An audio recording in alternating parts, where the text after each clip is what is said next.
Oh!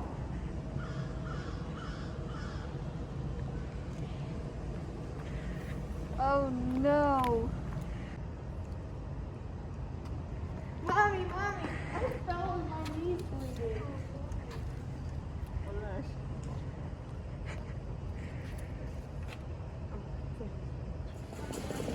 Mommy! I'm still bleeding.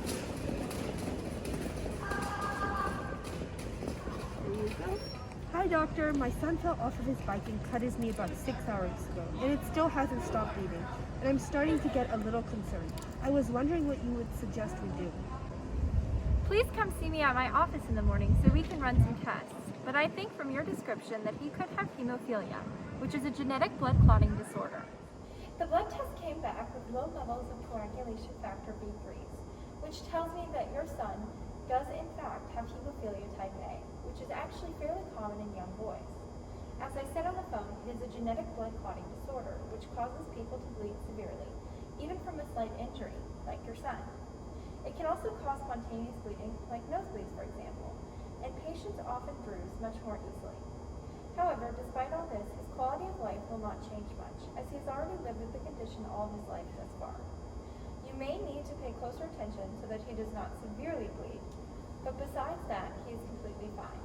If you would like more information on hemophilia type A, you can come back and see me another time. But right now, I have to get to another patient. Thank you so much, doctor, and I would definitely take you up on my offer.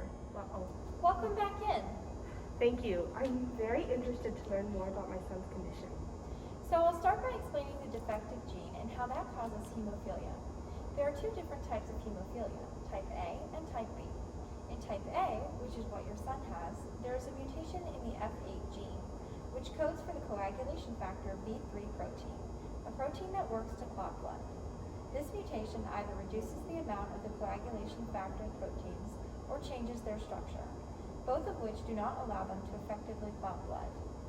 In type B, there is a mutation in the F9 gene, with the same effects on the levels of coagulation factor 9 as B3. In order to properly clot blood, both proteins must be present in ample amounts. When an injury is detected, the active coagulation factor B3 protein interacts with the 9-factor protein in order to create a chain reaction to form a blood clot.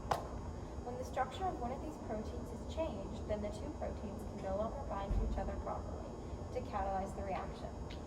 The difference between the two was discovered by Dr. Alfredo Pavlovsky in 1947, when he demonstrated that a blood transfusion from one hemophilia patient was able to correct the clotting problem in a second patient, and that the reverse was also true, proving that there are two distinct types that each lack a specific factor, and that the two factors must work together to properly form a blood clot. Does all of this make sense so far? I think so, but how is the trait passed down? Great question. Hemophilia has an X-linked recessive inheritance pattern, which makes it more common in boys because boys only have one X chromosome, while girls have two. Therefore, if the boy were to inherit the gene with the mutation, they would have the disease. Whereas, if a girl were to inherit one gene with the mutation, she would simply be a carrier and could pass it down to her children, but she would not actually show symptoms, much like yourself. This means that you are a carrier of the disease, although you show no symptoms and likely did not know until now.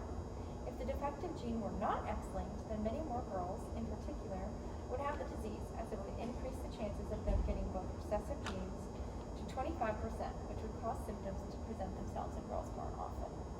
I see. So how exactly does inheritance work? I can go print off a pedigree to show you the diagram of how the trait is passed down. Okay, so here is the pedigree showing the inheritance pattern. Here, you are right here. You are a carrier. Here is your son who is afflicted with hemophilia type A. And here is your unaffected daughter who may or may not be a carrier. She must get tested. That helps a lot. Thank you so much. Should I be worried about my son's quality of life as he grows up? Are there any cures to hemophilia?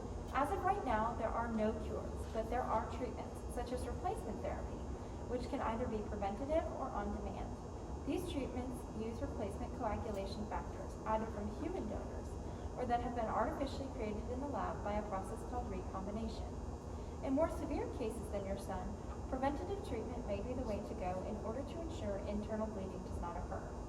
However, your son's case is mild enough as to where I would only recommend on-demand replacement therapy, should he ever need it.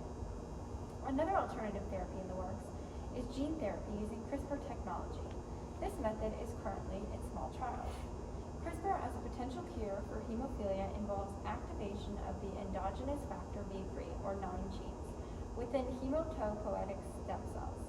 According to the National Hemophilia Foundation, meaning it corrects the mutated genes that code for the protein factors and brings the levels of those proteins back to normal. Although I don't see your son's condition worsening, if it did, this could be an option for him in the future.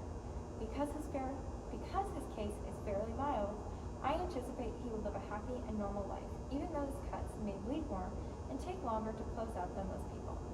I hope this has helped, and please reach out to me if you have any more questions. Thank you so much, Doctor. This meeting has reassured me a lot.